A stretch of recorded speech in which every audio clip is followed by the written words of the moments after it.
Halo Marisa, iya. Oke, terima kasih sudah memberitahu ya. Angelica, oh ya, Angelica Sirvensi ya, betul ya. Terima kasih. Ini agak ribet ya berapa hari ini ya. Nampaknya Google Meet itu harus sekarang ada izin masuk dulu baru bisa dimasukin. Jadi saya juga baru tahu. Ini baru bagi saya.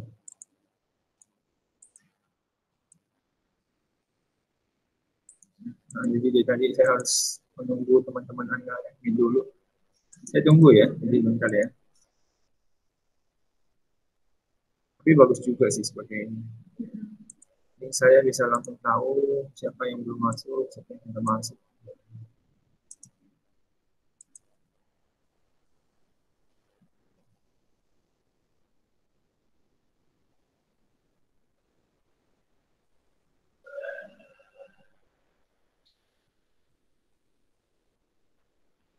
Oke, sambil menunggu teman Anda, hari ini kegiatan kita sudah itu adalah belajar BUMS. 6 minggu lalu kita sudah belajar BUMN dan tugasnya. Jadi kita hari ini masuk ke BUMS. Kita sambil menunggu teman-teman Anda.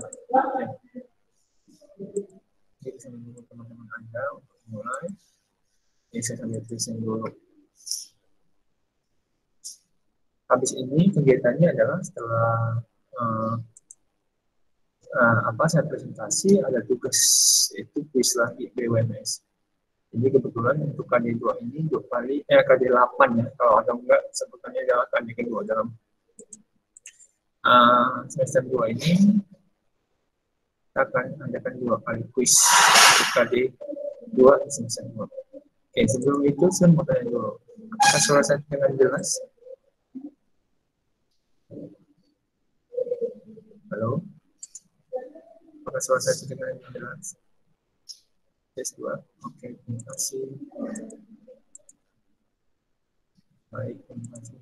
Oke, sebelum kita mulai, boleh bagi dua kamera dulu. Sebelum kita mulai, saya bagi dua kamera dulu. Saya mau lihat tahu dulu posisi Anda. Ya, kamera dihidupkan dulu, teman-teman. Terima kasih Desi yang membuka. Yang lain mana? Terima kasih Marisa. Saya kamera dihidupkan sebentar. Terima kasih dari Alvin, dari Sia. Ayo, yang lain mana? Ayo, Nicholas. Ada yang pakai seragam hari ini? Mau tahu bahwa suasana 2 hari, ya keterusan untuk setiap hari pakai seragam. Bukan hal yang jelek ya kalau Anda pakai seragam ya. Jadi setidaknya itu memberikan Anda nonton YouTube di rumah, apa bedanya nonton YouTube sama nonton sekolah gitu ya. Nonton YouTube pakai baju tidur, nonton sekolah juga pakai baju tidur. Nonton YouTube bisa ketiduran, nonton YouTube nonton yang sekolah juga bisa ketiduran kalau pakai baju tidur. Jadi membedakan Anda, langsung bisa membedakan Anda. Oh, kalau pakai seragam saya sudah sekolah. Kalau pakai baju tidur ya saya bisa tidur gitu. Ya. Jadi itu adalah hal yang cukup baik. Oke, karena sudah jam 7.34, kita mulai pembelajaran kita hari ini. Kita sambil langsung aja. Masalah karena saya sudah datang, jadi nanti teman-teman Anda juga bisa ulang. Ya, oke. Kita mulai belajar dulu bahwa banyak usaha milik swasta yang kita sebut dengan BUMS merupakan salah satu badan usaha yang harus kita pelajari sebenarnya. Di mana minggu lalu kita sudah bahas tentang namanya badan usaha. Mari kita cari tahu dulu artinya badan usaha lagi. Badan usaha adalah sebuah organisasi atau sebuah usaha yang memiliki tujuan tertentu. Ya.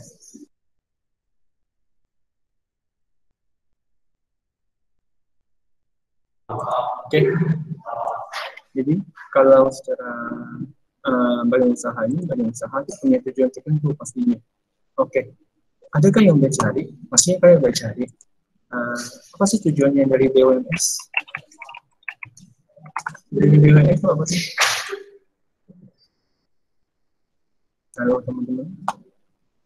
Tujuan BUMS itu sebenarnya apa sih? Apa yang menjadikan tujuan dari BUMS? Dia mencari keuntungan sebesar-besarnya. Ya, dia berbeda dengan BUMN. Kalau BUMN kemarin kan minggu lalu kita bahas bahwa BUMN itu ada tujuan yang dapat melayani masyarakat. Kenapa sih tujuannya harus melayani masyarakat biasa? Karena minggu lalu kita dijelasin ya bahwa alasannya perlu melayani masyarakat adalah karena mereka bergerak untuk memiliki rasa adil, untuk memberikan rasa adil kepada semua warga masyarakat di Indonesia. Nah, lanjutannya adalah mari kita lihat langsung apa sih BUMS sebenarnya. Pengertian BUMS adalah badan usaha yang dimiliki oleh pihak masyarakat yang mayoritas ya, yang punya sahamnya cukup banyak, di mana memiliki tujuan untuk mencari keuntungan sebesar-besarnya. Ya, di mana memiliki tujuan untuk mencari keuntungan sebesar-besarnya. Itu sudah pasti tujuan dari BUMS. Tidak ada lagi tujuan lainnya.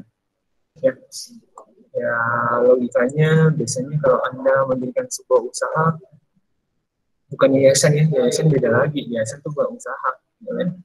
Kalau Anda mendirikan usaha, pasti tujuan Anda adalah mencari keuntungan sebesar-besarnya untuk memenuhi kebutuhan hidup Anda. Ya. Nah, mari kita lihat BUMS itu secara item ada 5. Badan usaha perseroan, CP, firma, perseroan terbatas lagi.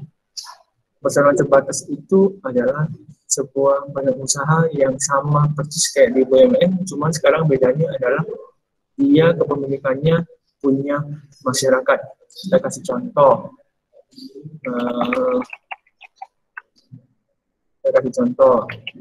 Contoh kayak BCA ya. Ini kemarin kan saya lupa kasih contoh. Ini kalau kalian mau tahu gimana cara lihat, Pak, bagaimana sih cara lihat jumlah saham yang dimiliki oleh misalnya sebuah perusahaan yang sudah PT, contoh PT BCA Tbk, dia itu dimiliki oleh PT Dwi Mulia Investama Andalan. Nah, dia kasih tahu juga ada punya masyarakat sebesar 45%. Ya, itu salah satu contoh. Ya. Oke. Nah, kita masuk dulu kepada usaha perseorangan, yang dimana contoh yang paling gampang ada kayak toko kelontong, salon, bengkel, minimarket yang bisa dibuka oleh orang, ya. Dan biasanya kepada usaha perseorangan ini hanya dimiliki oleh seseorang, hanya satu orang, pendirinya cuma satu orang, ya. Pemiliknya juga bertanggung jawab sepenuhnya atas kegiatan aktivitas perusahaan. Nah, ciri-cirinya adalah modalnya berasal dari pemilik, pasti lah ya, karena jika seorang pemilik ya pasti modalnya nggak mungkin dapat dari orang lain, pasti nggak dapat. Bentuk usahanya biasanya tidak besar, biasanya saya tidak bisa bilang tidak besar selamanya. Ya, ada logikanya mungkin dia buka toko kelontong dengan Pak Ruko kan juga sama aja gitu ya, itu juga termasuk badan usaha perseorangan, tapi skalanya cukup besar gitu ya. Atau pengolahan tergantung pemimpin. Pengolahan tergantung pemimpin adalah segala macam itu tergantung pemimpinnya. Jadi mau buka jam berapa tergantung pemimpinnya, mau jumlah karyawan berapa tergantung pemimpinnya. Jadi itu semua tergantung pemimpin yang mengatur. Dan kerugian keuntungan ditanggung oleh sendiri, yaitu pemimpin. Oke. Kelebihannya adalah untung semua milik pemilik, ya. Ya jelas lah, orang cuma didirikan seorang yang pasti untungnya semua dimiliki pemilik. Ya, aktivitas pada usaha bebas atau fleksibel. Ya, ini yang tadi saya bilang. Fleksibel dalam artian adalah Anda mau punya jumlah kali, misalnya saya punya toko kelontong. Ya, saya punya toko kelontong, saya mau punya 20 karyawan, boleh nggak? Boleh-boleh aja. Atau bapak kalian yang buka usaha misalnya ya, buka usaha, mau punya karyawan 20, itu boleh-boleh aja. Atau lebih gila lagi, misalnya ada toko aleng. Ya, toko aleng itu buka jam 9, karena sakit perut dia tutup jam 9.10. Dia baru buka 10 menit, dia mau tutup. Bolehkah hal tersebut? Ya boleh-boleh saja. Kenapa boleh? Jelas, karena dia kan punya banyak sendiri. Semuanya tergantung oleh pemiliknya, kayak tadi ciri-cirinya. Semuanya tergantung oleh pemiliknya. Pengolahan tergantung pemiliknya. Jadi pemiliknya mau ngapain aja boleh. Pemiliknya mau jual rugi boleh nggak Pak? Misalnya Pak, boleh-boleh saja, nggak ada masalah. Nah, rahasia teknik perusahaan terjamin, iyalah rahasia bagaimana cara jualan, semua terjamin karena Anda sendiri yang bekerja. Lebih mudah didirikan, jelas lebih mudah didirikan. Ya, dan biaya usahanya kecil. Ya, tadi seperti bilang, kalau usaha kecil sih sebenarnya relatif. Saya nggak bisa bilang pasti, tapi biaya usahanya biasanya kecil. Karena tergantung dari pemiliknya lagi, mau atau enggak. Ya. Nah, lanjut. Kelemahannya adalah umur perusahaan tidak terjamin. Iya. Kenapa saya bisa bilang demikian? Contohnya, ada toko kaleng yang baru buka hari ini. Malamnya dia meninggal. Ya, malamnya dia meninggal. Biasa aja tokonya tertutup habis.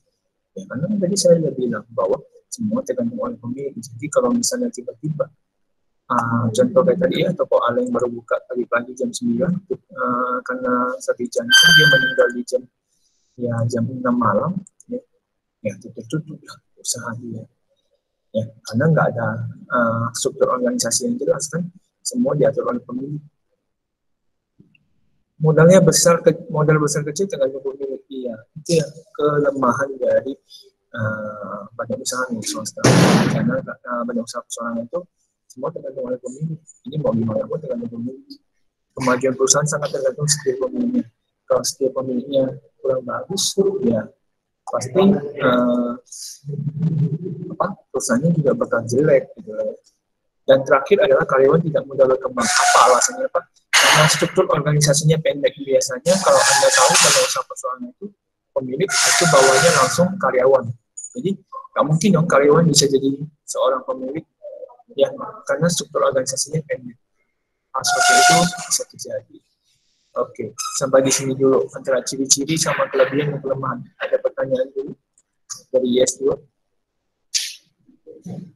Karena habis ini kita lakukan quiz ya, quiz berdasarkan yang kita dapatkan hari ini. Oke, ada yang mau tanyakan dulu? Atau saya kecepatan? Halo, Yes2.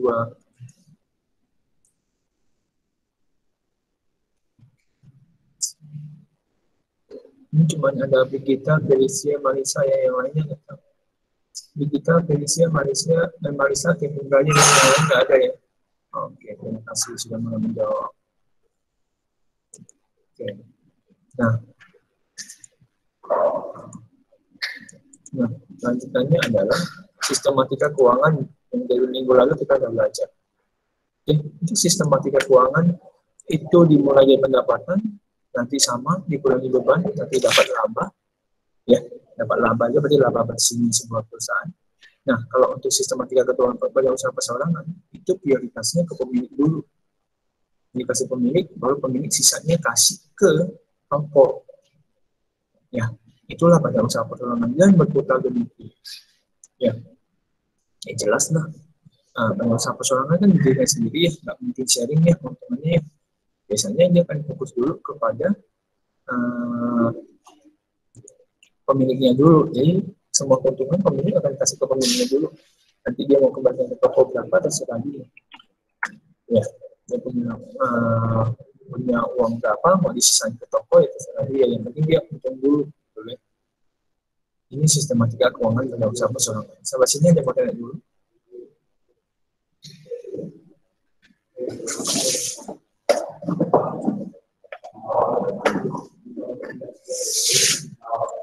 Halo, Yes2, saya sini mau tanya dulu. Sistematika keuangan, ataupun saya ulangi untuk sistematika keuangan.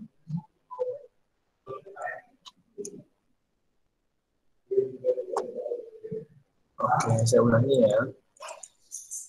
Kita mulai ulangi bahwa sebenarnya dimulai dari jumlah pendapatan, setelah pendapatan itu dikurangi beban, kayak modalnya, dikurangi biaya gajinya, biaya listriknya, ya sama kayak akuntansi lah, ada beban-beban yang termasuk itu. Setelah dikurangi beban, dapat laba, labanya itu tidak dikirim balik ke toko. Biasanya kan kalau logikanya habis dapat uang, labanya bakal dibalikin ke toko kan. Kalau di badan usaha perseorangan karena dia milik sendiri, ya udah kembalikan dulu kepada pemilik. Ya, jadi pemilik ini terserah dia mau ngapain ke, dia mau nggak mau investasi ulang ke, atau dia nggak mau sisa dikasih toko, itu terserah dia. Oke, nanti berulang terus seperti ini. Oke, jelas nggak Manisa?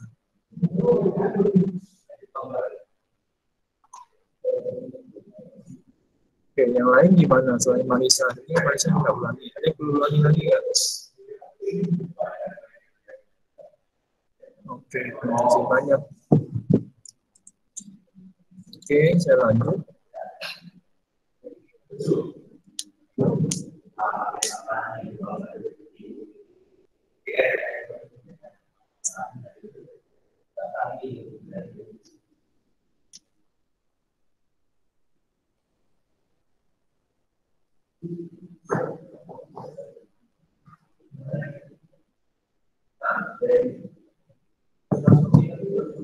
Oke, jadi seperti itu.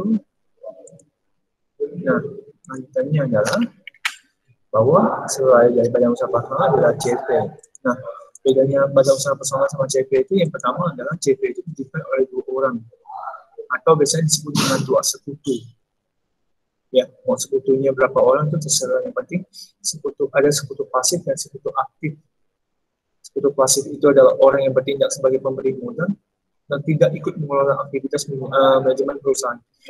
Jadi sekutu pasif hanya menyetor modal.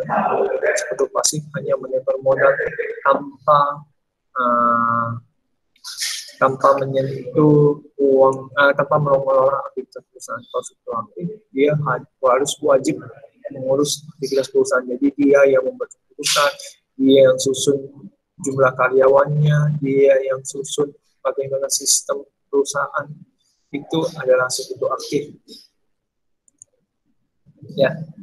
Nah, ciri-ciri dari CV adalah nama CV itu Commodity Landscape atau persekutuan komoditas kalau secara bahasa Indonesia. Ciri-cirinya adalah modalnya dari sekutu pasif, aktivitas perusahaan dari sekutu aktif, ya modalnya dari sekutu pasif, tadi saya bilangnya aktivitas perusahaan dari sekutu aktif, struktur organisasi lebih baik daripada badan usaha persoalangan. Ya jelas karena mereka punya biasanya ada manajerialnya, ya ada bagian koordinatornya, ya dan ada bagian lapangannya. Jelas. Laba diprioritaskan kepada biasanya kita lihat nanti di siapa yang diprioritaskannya. Kita lihat untuk BUMS kelebihannya untuk CP kelebihannya mudah diberikan. Ya untuk buat CP itu nggak susah kok, cuma 2 juta sampai 3 juta bisa dapat. Modal lebih mudah dapat didapatkan ada sekutu pasif, lebih mudah memperoleh pinjaman kredit. Iya, kalau dengan CP itu kamu punya yang namanya legalitasan hukum. Jadi kalau kalian mau didirikan itu, Anda harus ke notaris, ya, buat sebuah perjanjian, buat sebuah surat, kumpulkan beberapa persyaratan, ya maka Anda lebih legal dibandingkan badan usaha persoalangan. Pak, kenapa badan usaha persoalangan tidak legal? Ya karena Anda itu biasanya tidak terlalu banyak surat dan tidak perlu ke notaris kalau mau buat badan usaha persoalangan. Kelangsungan hidup lebih panjang dari BUP. BUP itu adalah badan usaha persoalangan, ya karena kenapa? Kalau sekutu aktifnya mati misalnya, yang ngurus mati ya kemungkinan masih ada manajernya atau sekutu pasif yang bisa menjadi penerusnya. Modal tidak bisa ditarik dengan senang hati. Tadi sama, kalau modal pasif merasa agak kecewa dengan kerjaan CP-nya, dia nggak bisa tarik dengan senang hati karena semua ada legalitas hukumnya. Ada indikasi saling menjatuhkan. Iya, biasanya kalau seorang masih sekutu aktif dan sekutu pasif sudah mulai tidak harmonis, ya pasti ada indikasi saling menentukan. Tanggung jawab modal dari sekutu pasif, tanggung jawab perusahaan dari sekutu aktif. Ya, kalau sistematika keuangan, pendapatan, dapat laba, biasanya dikirimkan kembali ke pemilik. Ya, Pak, kalau pemilik dapat apa Pak? Kan pemiliknya ada 2 Pak. Untuk sekutu aktif biasa mendapatkan gaji dan komisi atas target yang telah dicapai. Jadi misalnya kalau misalnya dia capai target, dia dapat komisi lagi. Ya, kalau sekutu pasif dapat apa Pak? Dapat persentase yang telah dijanjikan dari awal. Jadi kalau untuk sekutu pasif itu dijanjikan dari awal dulu. Jadi dapat berapa persen kalau keuntungannya. Dan kebiasaan CP itu mementingkan pemiliknya dulu. Jadi laba itu diprioritaskan kepada pemilik. Baru buat toko. sisanya baru buat toko. Ya, tapi kalau banyak hal biasanya digunakan untuk lebih prioritasnya memang pemilik, tapi pasti sisanya ada untuk toko. Yang sisanya pasti untuk toko, ada untuk toko. Kalau sampai sini terjawab. Oke, sampai sini ada pertanyaan dulu.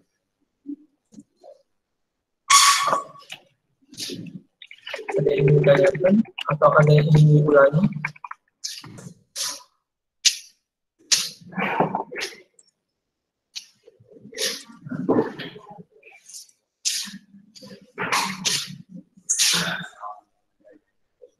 Halo, S2. Ada yang perlu ditanyakan? Terima kasih. Kalau nggak ada yang ditanyakan, saya lanjut.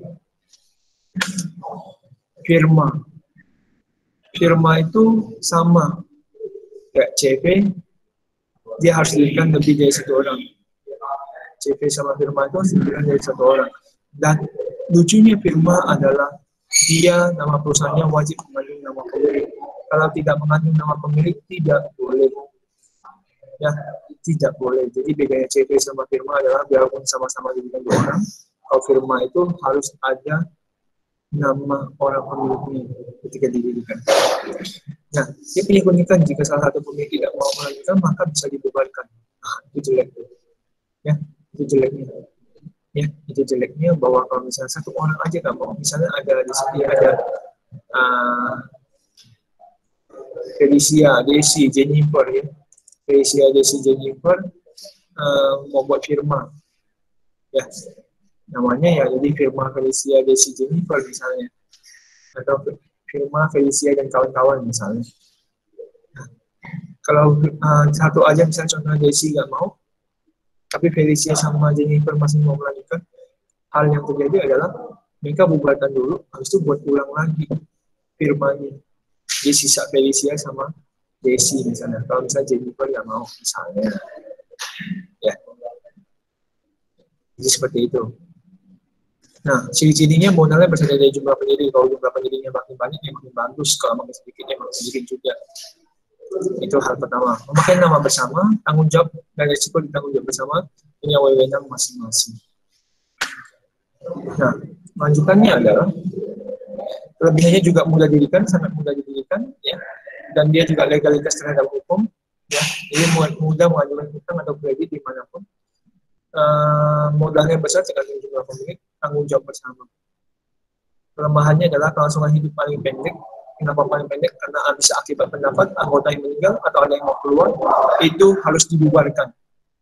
Jadi kalau misalnya karena pendapat dia selisih paham, bisa aja dibubarkan. Ya, karena dia anggotanya meninggal, ya bisa aja dibubarkan. Ya, kalau ada yang mau keluar juga bisa aja dibubarkan. Kelemahannya pemiliknya banyak. Kalau pemiliknya banyak, apa yang terjadi? Ya susah mengatur sebenarnya. Punya indikasi yang kurang baik. Nah, yang paling jeleknya adalah kalau misalnya satu buat usaha bangkrut, ya, yang diambil itu aset pemilik. Aset pemilik siapa aja, Pak? Yang sesuai dengan yang telah disampaikan. Ya.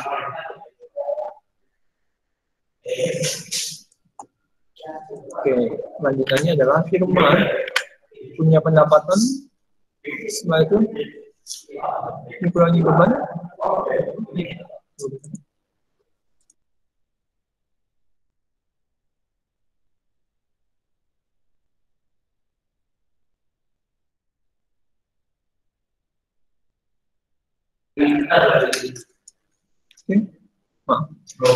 Pendapatan dikurangi beban, dapat laba. Nanti diprioritaskan kepada pemilik. Karena kenapa? Karena perusahaan pada firma ini biasanya tidak mempunyai dana yang besar untuk tidak memakai dana yang banyak. Contohnya adalah dia tidak banyak menggunakan karyawan. Karena biasanya firma itu bergerak di bidang hukum, ya, itu bidang jasa. Jadi mereka nggak butuh banyak karyawan. Dibagi aja sesuai hasil kerja lah. Iyalah, kalau kamu punya 20 orang ya kerjanya cuma 1 orang tapi dia menghasilkan cukup banyak, mungkin dia bagi ke kamu juga. Ya, bagi adil sesuai hasil kerja. Ya, sampai firma ada yang mau tanyakan dulu karena tinggal 2 lagi.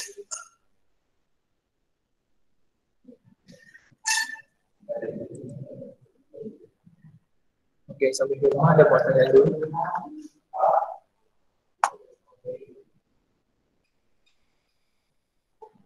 Halo. Kalau bagi firman yang mau tanya. Oke, terima kasih. Lanjutannya adalah perseroan terbatas. Perseroan terbatas itu sama, banyak usaha yang modalnya terdiri dari saham-saham yang pada umumnya terbagi atas dua. Jika perseroan terbatas terbuka, maka ada kata TBK-nya, sama kayak tadi ya. Jadi kalau PT ini berarti ini adalah PT TBK. Contohnya saham BBCA itu nama lainnya adalah PT Bank Sentral Asia TBK. Coba kita lihat persero terbatas Pertamina. Kalau Anda lihat persero terbatas PT Pertamina, nggak ada TBK-nya. Ya, nggak ada nama TBK-nya. Kalau nggak ada nama TBK-nya, itu berarti dia itu adalah perusahaan perseroan terbatas tertutup. Ya, perusahaan persero terbatas tertutup karena tidak ada TBK-nya. Ya. Nah, Pak, kan dia sama-sama saham, Pak. Apa yang membedakan lagi, Pak? Kalau saham dari persero terbuka itu bisa dibeli secara umum, di mana dibeli di bursa efek atau namanya sekuritas yang telah dipercaya oleh bursa efek. Nah, kalau perseroan terbatas yang tertutup itu Anda bisa beli sahamnya, tapi tidak bisa secara khusus, tidak bisa secara umum. Jadi kalau dia mau cuan, kamu baru bisa beli. Tapi kalau perusahaan itu nggak mau cuan, Anda nggak bisa beli. Itu adalah cerita pertama. Nah, dengan yang pembukaan atau tutup adalah satu lagi. Saham dapat dibeli menggunakan aplikasi yang telah dicatat disebut dengan sekuritas. Kalau perusahaan ditutup dapat dibeli langsung ke perusahaan yang tidak dapat dicari secara online. Dan itu pun kalau perusahaannya mau jual sahamnya. Itu pun kalau perusahaannya mau jual sahamnya. Ya, ini seperti ini. Selanjutnya adalah ingat bahwa persero terbatas BUMN itu diawali dengan perusahaan dengan CV biasanya. Pada awalnya diubah ke PT supaya mendapatkan modal yang lebih besar di kapasitas perusahaan yang lebih besar. Itu tujuannya PT sebenarnya. Ini pertama itu dari CV. Jadi kenapa diubah ke PT itu supaya dapat modal lebih besar. Ya. Jadi kalau kamu jual saham kamu kan kamu dapat modal. Jadi kamu bisa ekspansi dong. Ya, dan ingat kepemilikan modal itu pasti ada satu orang yang memegang saham mayoritas yang mana kemarin adalah 50% atau 51% ke atas.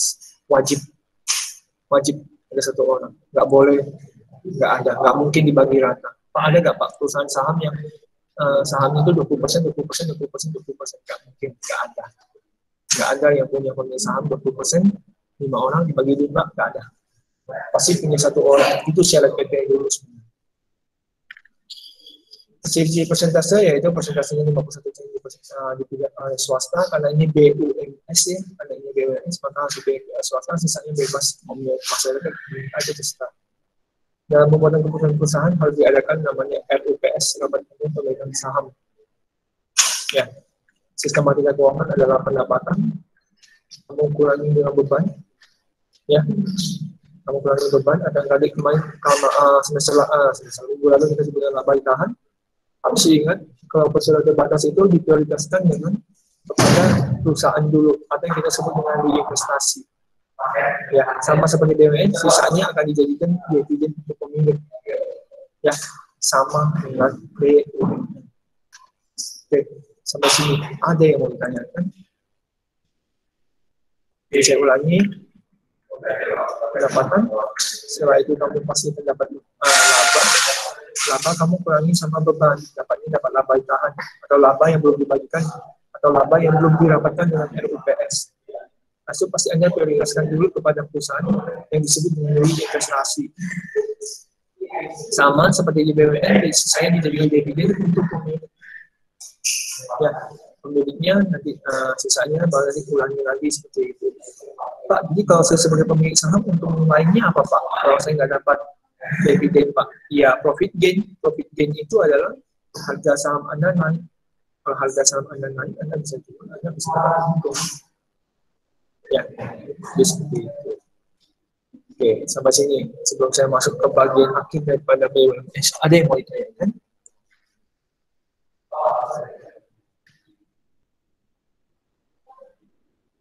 Liviana, Dita, Desi, Marisa,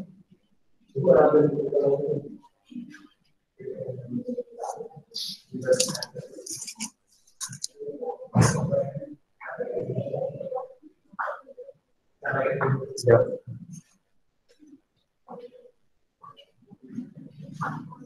Oke, kalau demikian kita lanjut.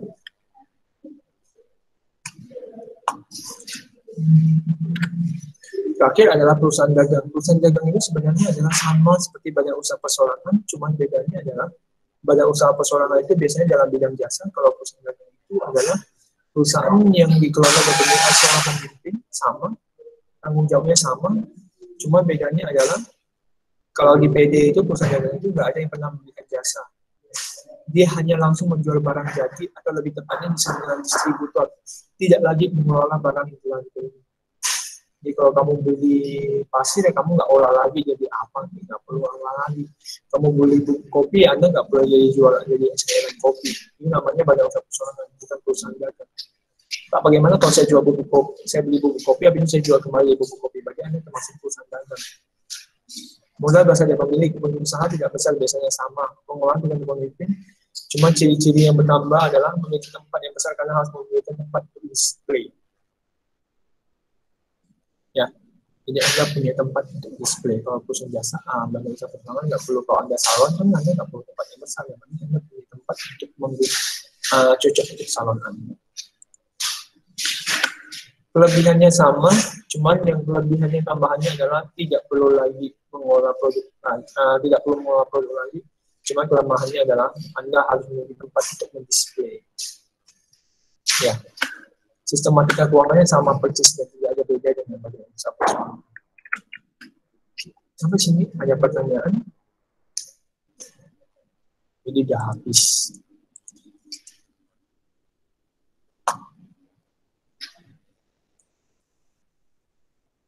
Ada yang bilang